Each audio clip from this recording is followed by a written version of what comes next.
collapsing.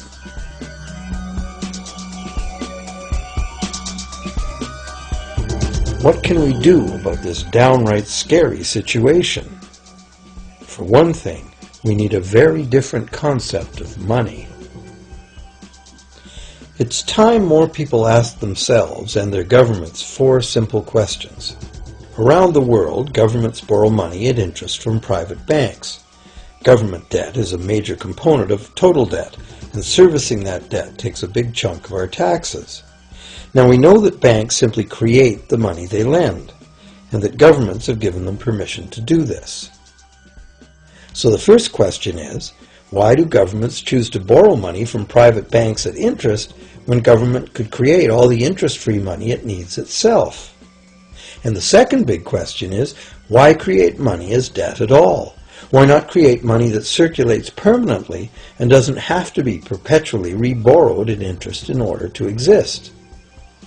The third question, how can a money system that can only function with perpetually accelerating growth be used to build a sustainable economy? Isn't it logical that perpetually accelerating growth and sustainability are incompatible? And finally, what is it about our current system that makes it totally dependent on perpetual growth? What needs to be changed to allow the creation of a sustainable economy? At one time, charging any interest on a loan was called usury and was subject to severe penalties, including death. Every major religion forbade usury. Most of the arguments made against the practice were moral. It was held that money's only legitimate purpose was to facilitate the exchange of real goods and services. Any form of making money from simply having money was regarded as the act of a parasite or of a thief. However, as the credit needs of commerce increased, the moral arguments eventually gave way to the argument that lending involves risk and loss of opportunity to the lender, and therefore attempting to make a profit from lending is justified. Today, these notions seem quaint. Today, the idea of making money from money is held as an ideal to strive for. Why work when you can get your money to work for you? However, in trying to envision a sustainable future, it's very clear that the charging of interest is both a moral and a practical problem. Imagine a society and economy that can endure for centuries because, instead of plundering its capital stores of energy, it restricts itself to present-day income. No more wood is harvested than grows in the same period. All energy is renewable, solar, gravitational, geothermal, magnetic, and whatever else we discover. This society lives within the limits of its non-renewable resources by reusing and recycling everything, and the population just replaces itself. Such a society could never function using a money system utterly dependent on perpetually accelerating growth. A stable economy would need a money supply at least capable of remaining stable without collapsing. Let's say the total volume of this stable money supply is represented by this big circle. Let's also imagine that moneylenders must actually have existing money to lend.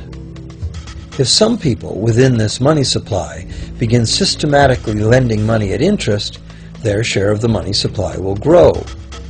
If they continually re-loan at interest all the money that gets paid back, what's the inevitable result? Whether it's gold, fiat, or debt money doesn't matter. The money lenders will end up with all the money. And after the foreclosures and bankruptcies are all filed, they'll get all the real property too. Only if the proceeds of lending at interest were evenly distributed among the population would this central problem be solved. Heavy taxation of bank profits might accomplish this goal, but then why would banks want to be in business? If we were ever able to free ourselves of the current situation, we could imagine banking run as a non-profit service to society, dispersing its interest earnings as a universal citizen dividend, or lending without charging interest at all.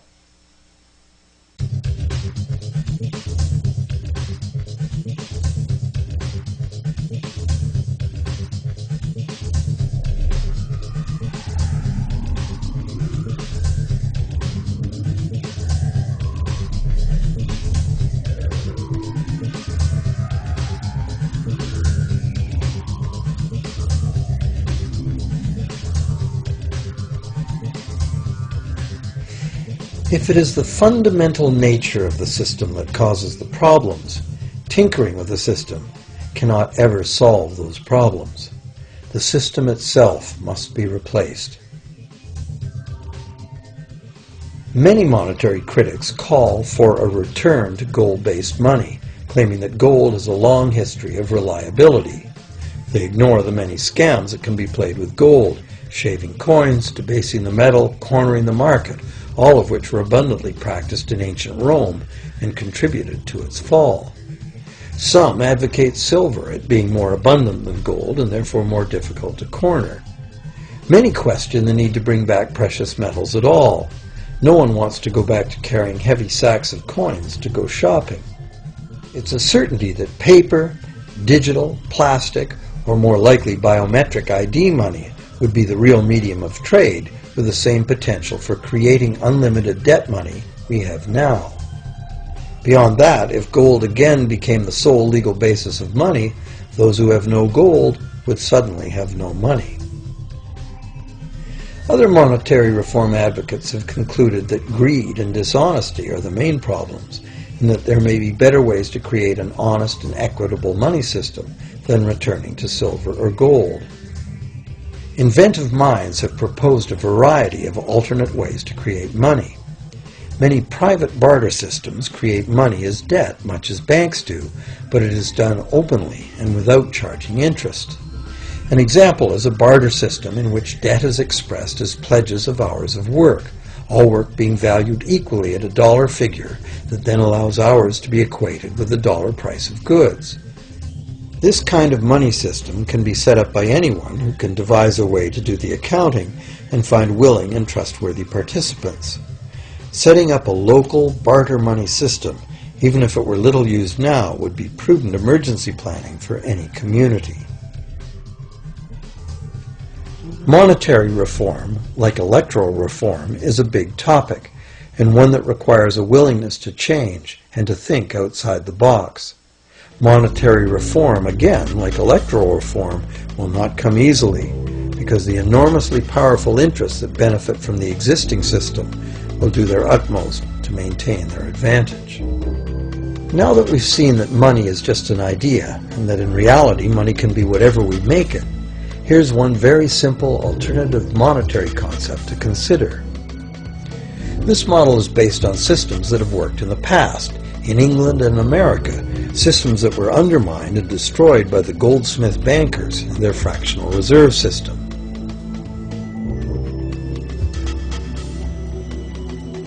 To create an economy based on permanent interest-free money, money could simply be created and spent into the economy by the government, preferably on long-lasting infrastructure that facilitates the economy, such as roads, railroads, bridges, harbors, and public markets. This money would not be created as debt, it would be created as value, that value being in the form of whatever it was spent on.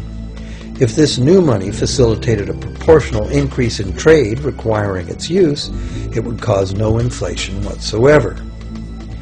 If government spending did cause inflation, there would be two courses of action available.